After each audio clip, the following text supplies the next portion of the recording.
I think it's very funny. It kind of dates back to Mozart in a sense. It's the same as the Nozze di Figaro, and I think obviously not besides the Shakespeare. I think Verdi took that opera and really used it. You know, the terms of the stature of the different the classes of people, Right. and it's wonderful. You know, there's so many times in this opera, his daughter, his wife, he's just completely embarrassed and completely shafted at every sense of the road. He's completely blocked at every, and he's got such control issues that it makes it incredibly funny. And The women have the upper hand in the show. The women are the ones who really play.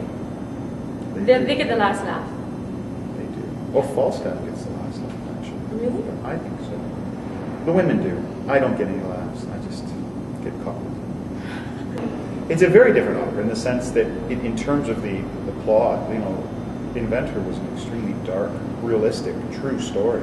Yes. Where this is very frivolous and happy and kind of debauchery. It's a mix of Falstaff and Merry Wives of Windsor. Yeah, and it's a wonderful, Literally.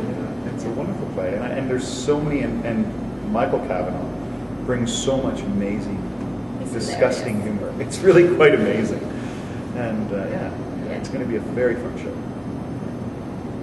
And for me, what's difficult about that is the language and learning the language, learning to say the words so quickly. In Italian is not a language that I'm fluent in, so it doesn't roll off my tongue without a tremendous amount of practice.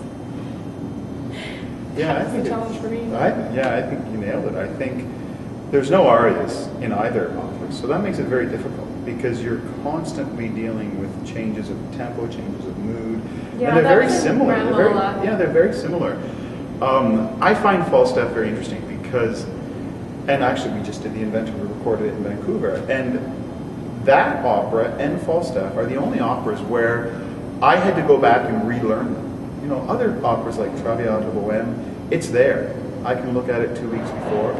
But for some reason, Falstaff is so intricate, and you have to know everyone else's lines that you have to go back. As well, that you have to go back and relearn them every time, and that can be extremely difficult. Yeah, but it's you don't get rewarding moments too. alone. People think probably that the moments, the big aria sings alone, are the challenging things, but it's not. It's the ensemble bits that are always more difficult to do, and it's just all ensemble. This piece. Bramwell's piece was in English. Yes, and it was very much different. Let's face it, the structure of the chords. Everything. It's much more melodic. Verdi's much more melodic, and it's a completely different way of learning it. But It's a different way. there is a lot of similarities, and it's a challenging piece. Both of them are very challenging pieces. It's very silly, and there's lots of room for in rehearsal because there's a lot of speaking back and forth, and you have to do it all in time, and that's what music is. But it's a comedy, and we all get little blip, blip, blip, blip, blip. Has to be perfectly timed while we're doing all these things, and so there's so many opportunities for fantastically funny mistakes in rehearsal.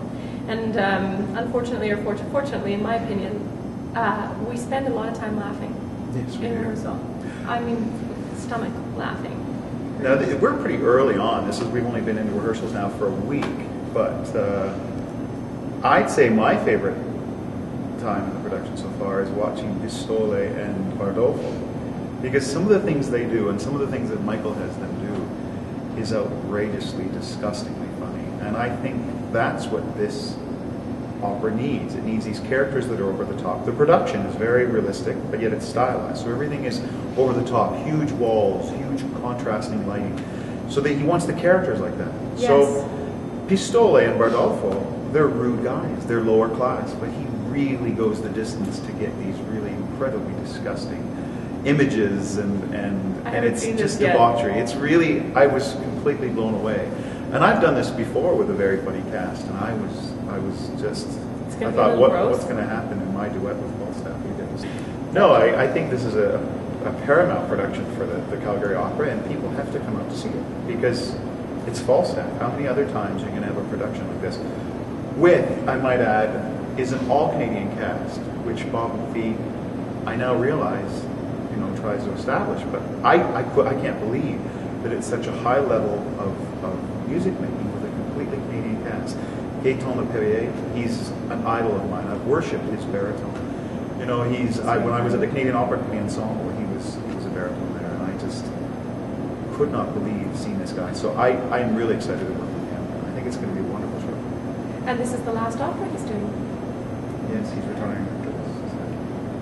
Yeah, I think it's far too early, but you know, we do what we have to do, and we'll miss him a lot. But come and see him, if for nothing else. Come and see the great Canadian baritone finish his career with this opera.